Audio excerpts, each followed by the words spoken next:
Jan Kranti Hindi news bulletin, आपकी आवाज सरकार तक, सरकार की आवाज आप तक। महात्मा गांधी का पुनर्जन्म। महात्मा गांधी कौन थे, उनकी पारिवारिक पृष्ठभूमि क्या थी और वे कैसे महात्मा गांधी से संबोधित हुए, जानिए। प्रमोद कुमार सिन्हा सम्मानित जेपी सेनानी, बिहार सरकार, बाघी, बेगूसराय, बिहार की कलम से संपादित आलेख।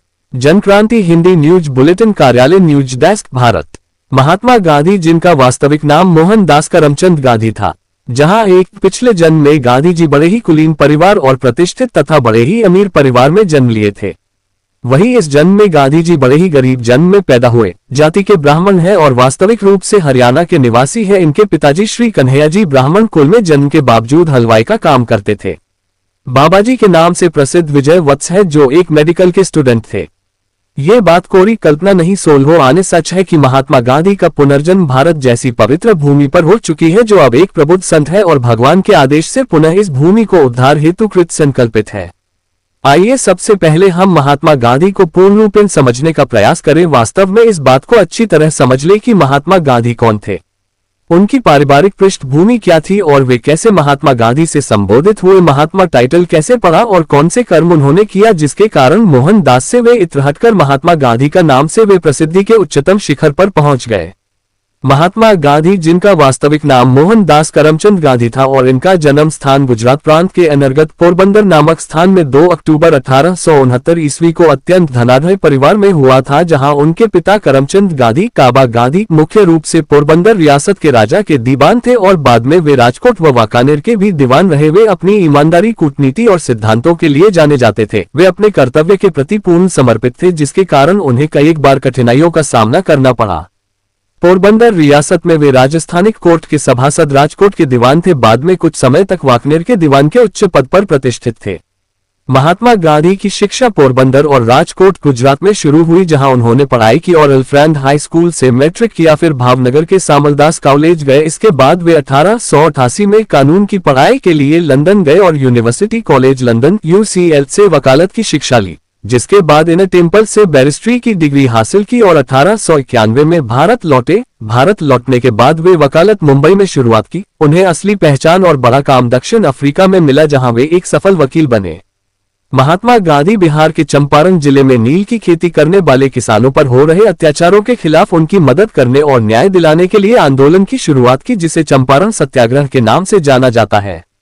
मुख्य रूप से महात्मा गांधी ने भारत की गरीबी और स्त्रियों और पुरुषों के तन पर अर्धनन को देखते हुए गरीबों के साथ एकता दिखाने के लिए अपने कपड़े का त्याग इसलिए किया ताकि सबों के तन पर वस्त्र हो, तथा ब्रिटिश कपड़ों का बहिष्कार स्वदेशी खादी को बढ़ावा देने के लिए किया, ताकि आधे कपड़े में जी रहे किसान को जब तक कपड़े नहीं तब तक वे भी अर्धनग्न रहेंगे। ये कदम उन्होंने 2921 में दक्षिण भारत की यात्रा के दौरान व चंपारण के बाद किया है। आज के नेताओं में इतनी हिम्मत और त्याग की भावना, प्रश्नवाचक चिन्ह। आज तो हमारे माननीय प्रधानमंत्री कहते हैं, अरे हम तो फकीर है, झोला उठाकर आए हैं और झोला लेकर चले जाएंगे। तो प्रश्न उठना स्वाभाविक है कि उनके तन पर 10-10 लाख के सूट कैसे? देश रसातल में चला जा रहा है और हमारे टैक्स के पैसे से बार बार विदेशी दौरे क्यों? रुपये का अवमूल्यन डॉलर के मामले में सबसे निम्न स्तर पर कैसे? कर्मचारियों का पेंशन और अनुकंपा बंद, परंतु नेताओं को 2-2, 4-4 पेंशन और सुविधा कैसे और क्यों? बैंक का पैसा जो गरीबों का है दिवालिया क्यों?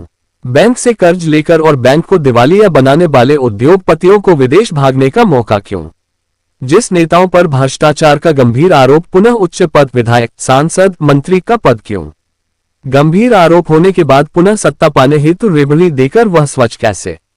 बार बार झूठ पर झूठ बोलकर जुमलेबाजी क्यों? देश के गरीब जनता को कटोरे में भीख देकर 5 किलो अनाज और 10,000 रेबड़ी, जो जनता का पैसा है, उसे उस हालात में कर भीखमंगा बनाकर बार बार वोट लेने की मंशा क्यों? ताकि जनता भीखमंगा बना रहे और लालच देकर कटोरे पकड़ा कर लालच देने की मंशा क्यों है? इसका जवाब किसी के पास? ये सभी पार्टी और नेता ऐसा कर रहे हैं और जनता फटेहाल और बेहाल, पार्टी और नेता मालामाल। इस दशा का जिम्मेदार कौन?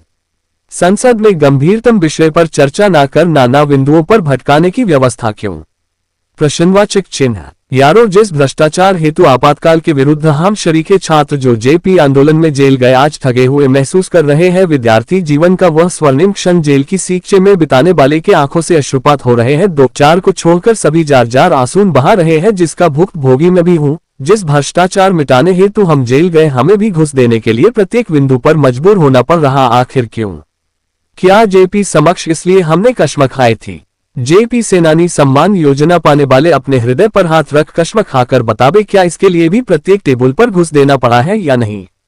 आज हम इस बिंदु पर इतनी कहानी लिखने के लिए बाध्य इसलिए हुए हैं कि आज महात्मा गांधी का पुनरागमन हो चुका है और देश की इस दुर्दशा पर भी वे चुप्पी साध परम मौन आनंदित जीवन जी रहे हैं। उन्हें उस अज्ञात विराट सृजनहार ने पुनः उठने के लिए अनुरोध और विनय पर वे तैयार हुए हैं और ऐसी दशा में हम उनका साथ नहीं दिए तो देश और आने वाली पीढ़ी हमें कभी माफ नहीं करेगी। आखिर क्या कारण है अमेरिका के आगे हम नतमस्तक हैं? जरूर कोई ना कोई ऐसा भेद है जो शासन सत्ता अमेरिका के आगे चुप्पी साध लिया है। इस पर प्रत्येक शिक्षित नागरिक का कर्तव्य है इस पर आवाज उठाए। तो आइए आज हम उस महात्मा गांधी जो उस समय काफी अमीरी में पले, आज वे विश्व के एकमात्र प्रबुद्ध संत है जिनका नाम है तारांकन तारांकन तारांकन तारांकन विजय वत्स तारांकन तारांकन तारांकन तारांकन आज पुनः धरती कृपानी मांग रही है। आज वे भ्रष्टाचार मुक्त हेतु संकल्पित है और आज हमने उन्हें साथ नहीं दिया तो जो हम भोग रहे हैं इससे और अधिक नरकागामी होंगे। उनके नेतृत्व में बिगुल बज चुका है। वो चाहे तो ये कार्य उनके लिए बाएं हाथ का कार्य है, परंतु वे चले जाएंगे तब हमारा क्या होगा? करना सिर्फ ये है हमें उनका साथ कदम दर कदम देना है, बाकी कार्य वे स्वयं भी कर लेंगे। जैसे कृष्ण भगवान चाहते तो क्षणों में महाभारत खत्म कर सकते थे, लेकिन वे सारथी बने कर्म उन्होंने अर्जुन से करवाया। आज हमें भी वे अर्जुन बनने का मौका दे रहे हैं ताकि आने वाली पीढ़ी कभी ये ना कहे वो तो भगवान थे इसलिए उन्होंने ऐसा किया। कर्तव्य पथ पर चलने हेतु, अन्याय विरुद्ध आवाज उठाने हेतु, सही मार्ग दिखाने हेतु ही वे हमारा साथ चाहते हैं। अर्जुन उन्हें मिल चुका है। वे पूर्व मुख्य न्यायाधीश भारत जो एक दलित वर्ग से है, उनका नाम है BR गवाई। क्षमा कीजिए मोबाइल से गबई अब हुआ है, जो नहीं हो रहा था करना मात्र इतना है। इस आंदोलन में हमें सिर्फ शरीक होना है, ना तन देना, ना धन देना, ना समय देना है। सिर्फ उनके बनाए वेबसाइट पर हमें फॉर्म फिल करना है, नाम पता मोबाइल ईमेल इत्यादि इत्यादि, और यह कार्य हमें मकर संक्रांति 2026 तक ही करना है। इतने कार्य से ये देश पुनः सोने की चिड़िया तारांकन तारांकन बन जाएगा। बस इतना ही कार्य हमें अधिक से अधिक रूप में फॉर्म भरना है, मात्र इतना कार्य है। आपके मोबाइल में जितने संपर्क में उन्हें ये मैसेज भेजना है, जितना अधिक रूप से द्रुत गति से भ्रष्टाचार मुक्त होगा उसी गति से। वेबसाइट का नाम है W थे गोल्डन स्पैरो। और अब आइए मैं उन संत का जीवन पर परिचय आपको करवा रहा हूँ। बाबाजी के नाम से प्रसिद्ध विजय वत्स है जो एक मेडिकल के स्टूडेंट थे। इनका पिता का नाम श्री कन्हैया जी था। जहां एक पिछले जन्म में गांधी जी बड़े ही कुलीन परिवार और प्रतिष्ठित तथा बड़े ही अमीर परिवार में जन्म लिए थे, वही इस जन्म में गांधी जी बड़े ही गरीब जन्म में पैदा हुए। जाति के ब्राह्मण है और वास्तविक रूप से हरियाणा के निवासी है। इनके पिताजी श्री कन्हैया जी ब्राह्मण कुल में जन्म के बावजूद हलवाई का काम करते थे।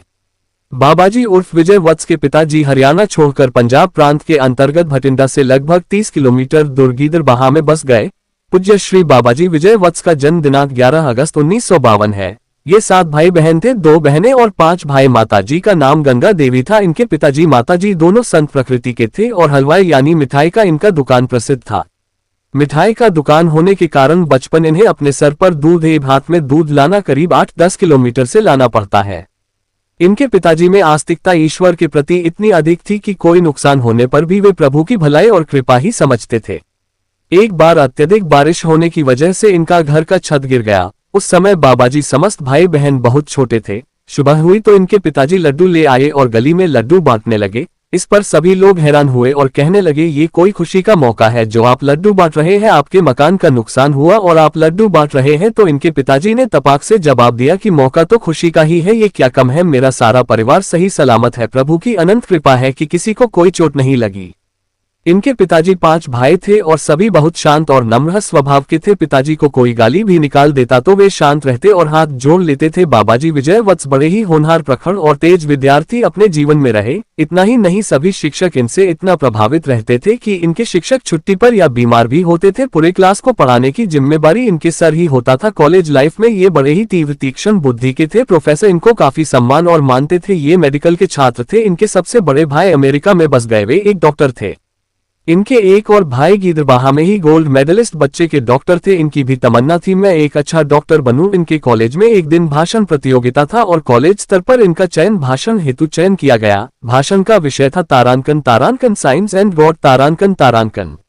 विज्ञान का विद्यार्थी होने के कारण विज्ञान पर बोलना इन्हें अच्छी तरह आता था, लेकिन गॉड को जाने बिना ये मानने को तैयार नहीं थे। प्रोफेसर ने गॉड पर भाषण लिखकर इन्हें दिया। साइंस पर इन्होंने बहुत ही अच्छा भाषण दिया, परंतु बोर्ड पर ये लिखे होने के बाद भी भाषण के अतिरिक्त नकारात्मकता का प्रयोग किया। ये प्रतियोगिता पूरे पंजाब प्रांत से आए प्रतियोगी भाग लिए थे। भाषण का समय था 5 मिनट और ये 4.5 मिनट में ही भाषण समाप्त कर दिए। इनके कॉलेज के प्रोफेसर इन्हें प्रथम पुरस्कार हेतु सेलेक्ट किया, परंतु निर्णायक मंडल जो बाहर से आए थे सबसे अच्छा भाषण बावजूद भी कम समय में बोले जाने के कारण इन्हें द्वितीय पुरस्कार दिया गया। इस पर भी ये पुरस्कार लेकर खुशी खुशी अन्य विद्यार्थियों और कम उम्र की उच्च श्रृंखलता के कारण रोज चलती ट्रेन से उतरना और चढ़ना इनका दैनिक कार्य था।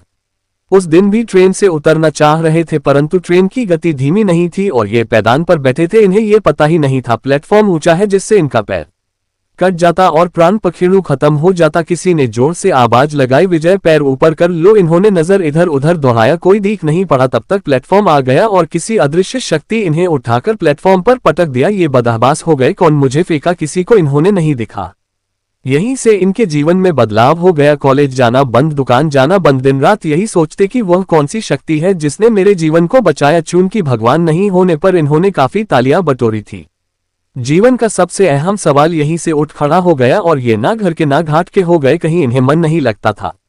अतएव पिताजी का आदेश लेकर 3 जनवरी 1973 को साधु बनने की इच्छा से घर छोड़कर ऋषिकेश की यात्रा पर निकल पड़े और टिकट चेकर, जो एक काफी लंबा व्यक्ति, उसकी लंबाई ट्रेन की छत के बराबर थी, उसने पकड़ लिया और लक्सर जंक्शन पर ट्रेन से स्वयं उतरा और इन्हें भी उतारा। पूछा कहाँ जाना है, इन्होंने बताया हरिद्वार ऋषिकेश। फिर पूछा क्यों जाना है, भगवान को पाना है। फिर पूछा घर से पूछकर आए हो, इन्होंने कहा पिताजी से पूछा है। वह प्लेटफॉर्म के एक कोने में ले गया, अपना भेष बदल। पूछा मुझे पहचानते हो, इन्होंने कहा हाँ आप हनुमान जी है, सिर्फ आपको पूंछ नहीं है। उन्होंने कहा पूंछ को मैंने छुपा रखा है, तुम जिस उद्देश्य हेतु ऋषिकेश हरिद्वार जाना चाहते हो वहाँ कोई भी साधु नहीं है, सभी शैतान है। लौट जाओ, जो तुम चाहते हो तुम्हें घर पर ही मिल जाएगा। और ना चाहते हुए भी इन्हें प्रकृति पुनः गिरबहा ले आई। भगवान शंकर का दर्शन और मार्ग निर्देशन में सन 1985 शरद पूर्णिमा की रात को इन्हें बुद्धत्व की प्राप्ति हुई। बूंद समानी समुद्र में सबने जानी, समुद्र समानी बूंद में हमने जानी। उपरोक्त आलेख व्हाट्सएप माध्यम से जनक्रांति प्रकाशन कार्यालय को संप्रेषित व प्रधान कार्यालय से प्रकाशक संपादक राजेश कुमार वर्मा द्वारा प्रकाशित व प्रसारित।